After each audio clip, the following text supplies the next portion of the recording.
When will the music industry stop letting tech bros who don't care about culture or the music business run the music industry? Until people like us decide that we want to go out and revolutionize and figure out how to build it on our own rather than try to be in the boys club. That with all due respect. Our business is over 100 years old and it's kind of kept its shape and form pretty relatively the same since the beginning of time before as it went from sheet music to records and singles and 45s. And I really think it's about how we embrace it. And to answer that question, I think this is an opportunity where it could be done so using these opportunities, these companies, these softwares, the generative platforms to not help us make music, redesign how we feel about how we sell, how we connect, and how we do our business. You think, in light of the lawsuit, if they win, they will invest into said technology to be able to control it, opposed to kind of like how they did with Spotify? Or do you think that Suno and the likes will win the lawsuit and it's going to be a battle of AI versus the music industry going forward?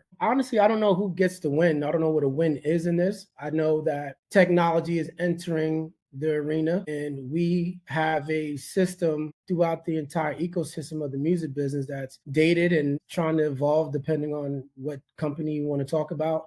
Everyone's in a different phase of where they're evolving. The real question is how can we all coexist? And the example of Spotify, like you pointed out, that's a huge understanding. It's like, okay, once the big three get to come in and say, how do we share for our artists? How do we protect our community, quote unquote, community? We get to understand like where the waters will settle a little easier than what they would be as contentious as if there's no regulations on what's happening here, right? I look at it as in my lifetime, this is the first time I've ever seen all the quote unquote major music groups publicly traded on stock exchanges.